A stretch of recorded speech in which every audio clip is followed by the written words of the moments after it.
Welcome to the Inside Story on Franchising, with valuable insights on how to create multiple streams of income through franchising and building businesses. Host Ricardo Matos has spent more than 25 years building businesses in multiple industries and helping other business owners succeed. His expertise and entrepreneurial know-how will educate and inspire you. On the show, Ricardo brings together industry experts and insiders who share solutions and strategies, along with a passion for helping entrepreneurs make the best decision when it comes to buying a franchise or any business opportunity, and much more. Welcome to the Inside Story of Franchising. Today we have Candice Kingston, who works with small business owners and high-level professionals to help them grow personally and professionally. Welcome to this afternoon, Candice, to the Inside Story of Franchising. Ricardo Matos speaking. How are you doing today? I'm doing great. How are you? Thanks for having me. Great. Thank you. We're glad and we're enjoying that you are here with us today. And to jump in the bandwagon real quick and start talking about everything that we got going on for today, I'm excited about knowing about your business and who you are and what you are, all about yourself and your business. And can you tell us a little bit more about yourself, who you are, and what your business is all about? For sure. So I have a company called Kingston Coaching, and I work with small business owners and executives to help them increase their own leadership of themselves so that they're able to lead others around them. Very nice. I like that. And how can business owners become better leaders, and what are the processes they need to put in place for them to follow, become a better leader? Because we know not all leaders are made equal, and not all leaders who are in leadership are great leaders. That is so true. And really, at the end of the day, it comes down to their energy. So how are they showing up? What are their emotions that they're bringing to work, which is not always something people want to talk about. But leaders, when they think about themselves and when they're really stuck in their own heads and their own ego, they want to be the ones out front. And sometimes it's just better to take a different perspective and be the one leading from behind, helping nudge their employees or their team forward. So when you look at things from an energetic level, it's all about that self-awareness, really knowing yourself and having good self-worth and confidence to be able to then understand what's going on around you. So when you say leading from behind, is that like where a leader delegates all the workloads to the people below them for them to help them move forward? Well, sort of. Sometimes that's what it can be. If you feel like you're wearing all the hats in your business because you think only you can do it, that's not really a great leadership skill. So having self-awareness that, hey, this might be a strength of mine, but this isn't. How can I get this off my plate? Or I don't have time to make appointments today. I need to have somebody else making that for me. Then having that awareness is how you're able to lead your team and say, hey, Bob, I need you to make my appointments today, or whatever that is. Very nice. What other key strategies can you actually recommend or suggest for business owners who can create better work-life balance? Yeah, I always say that for anyone wanting to get ahead in their business, their career, whatever it is, to start off with a really solid morning routine. And by that, I don't mean you have to wake up at 5 a.m. That's not for everyone, but it's about finding that routine that works for you and sticking to it. Especially in these times of COVID and working remotely, we're homeschooling kids, we've got all kinds of things going on. Having that little bit of time to yourself, preferably to maybe meditate or have affirmations or whatever it is for you. Again, you don't have to meditate if that's not for you, but finding that nice quiet time in the morning to reflect, maybe read, do a little journaling is just such a great way to set yourself up for success and really stave off stress. Interesting. It's kind of funny you say Kobe, right? And that leads to my next question, which was basically, what are you doing to help people in business or inspire them during the pandemic, right? What is it that you're actually suggesting? What are the advice that you're giving to people? Well, I think that's a great question. And right now we're in like month 8 or something. So we've moved from this temporary thing into more of a chronic thing. This is chronic stress for everyone. And so looking at it as such, we really do need to implement ways to take care of ourselves better. And that could be like that, like I was talking about the morning routine, other ways to have self-care, but also checking in on our loved ones, sort of going back to the beginning of our lockdown when people were doing Zoom happy hours and Zoom game nights, maybe bringing that back a little bit and Yeah. restarting that.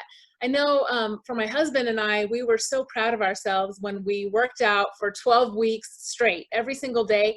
And then now we're like, wait, that was only 3 months. We've still got, there's a whole nother 5 months during this pandemic. What were we doing? So we're sort of thinking, okay, we got to kickstart that again. Let's go again. So finding ways to, do something sustainable really comes down to checking in with yourself regularly and finding out, how on track or off track are you with some of those goals? So it's funny you mentioned you and your husband were just working out and exercising. I guess that's also the pandemic has created a new methodology, right?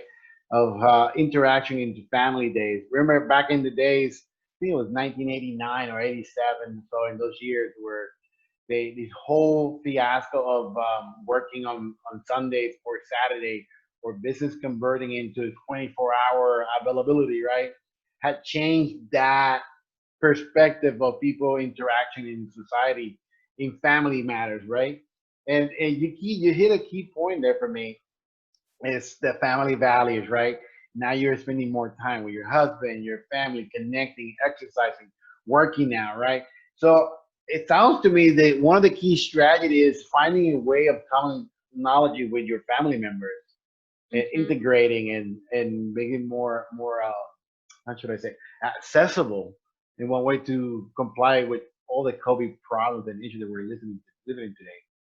I mean, it's true. I think, for me, I've got 3 teenage boys, and I have to say that I've been enjoying this time where they can't just go off to their friends' houses and be gone for the Yeah. whole, all night, every night, going out and spending the night out.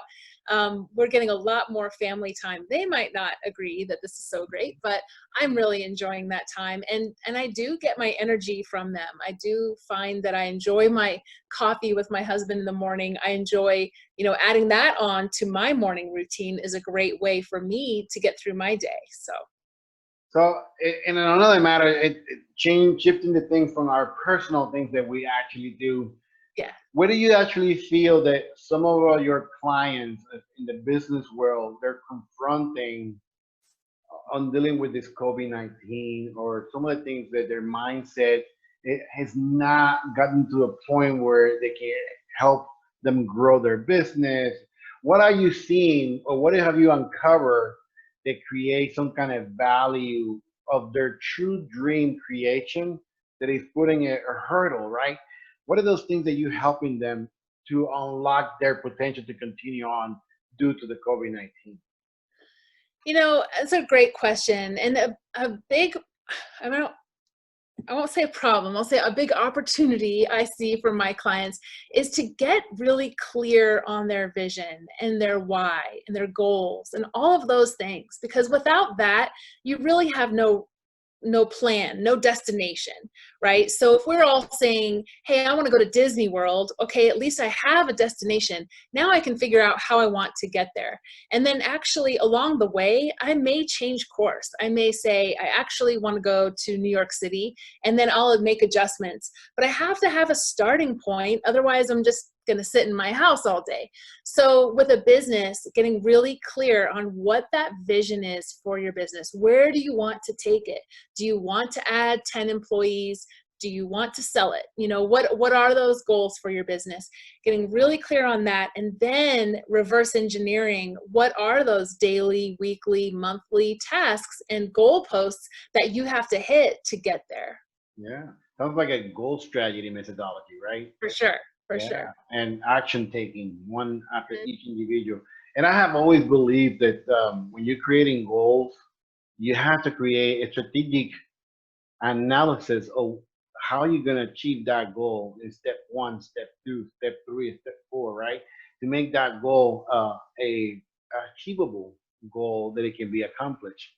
You know, I enjoy talking to you, and I can tell you're a very wise woman and very knowledgeable in what you do and how you teach other people how to attain their wisdom or the ability to burst away from, how should I call it, the breakthrough, right, moment, that breakthrough moment that is surpassing the comfort zone to the stage where they're just learning, and from learning breaking through the next level of action.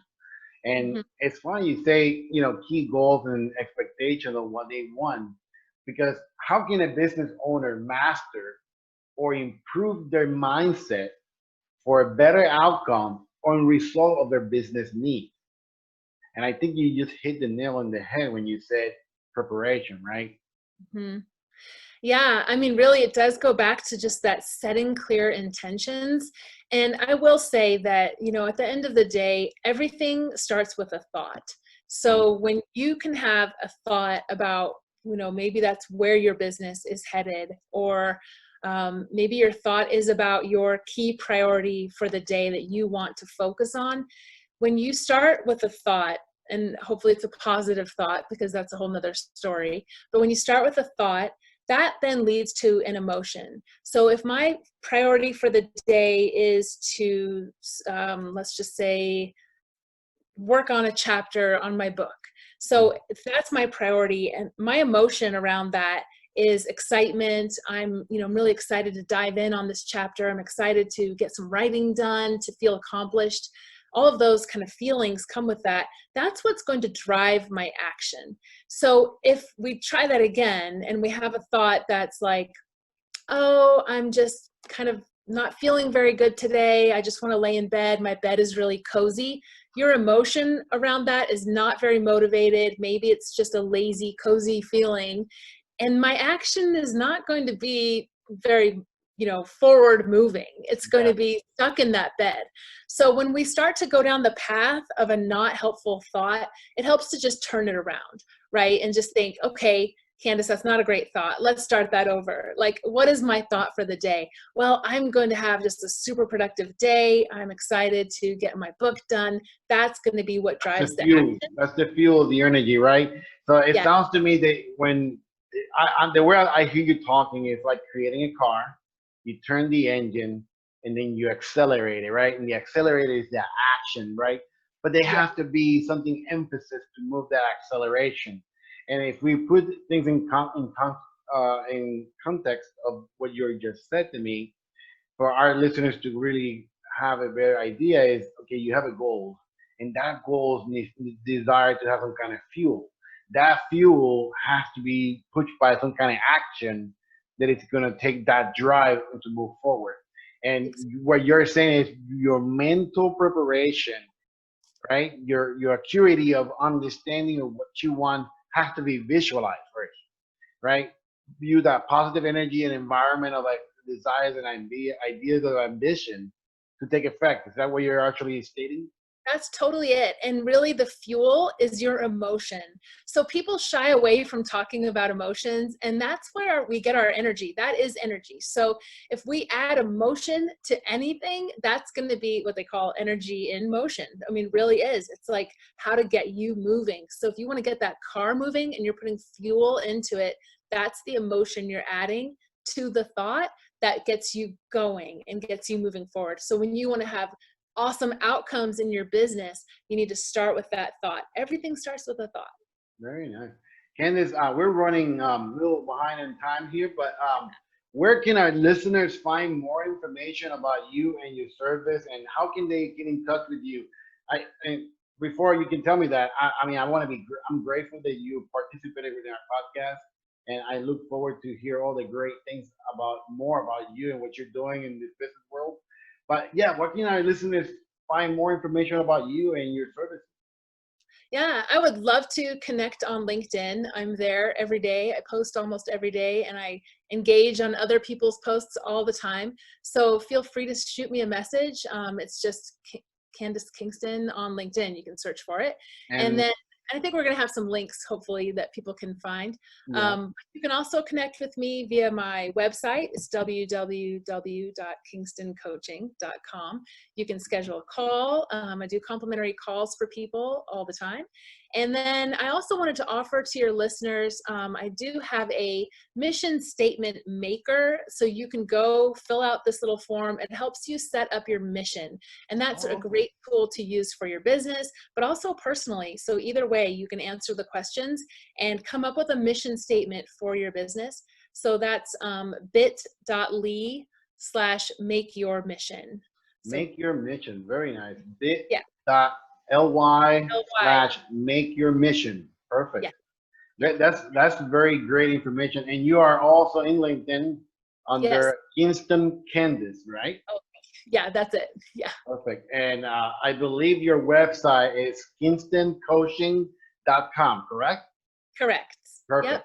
I actually believe that you are a very insightful individual who are helping people move forward in our society and helping them deal with all these COVID-19 and economic evaluations entities of their life and their business.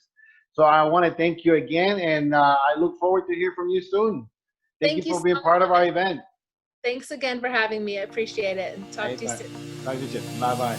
You've been listening to the Inside Story on Franchising with your host, Ricardo Matos. If you're enjoying the show, please feel free to rate, subscribe, and leave a review on your preferred podcast listening platform. That way, you'll never miss a new episode, and you can help spread the word to more entrepreneurs like yourself. We really appreciate that effort, and we'll catch you next time.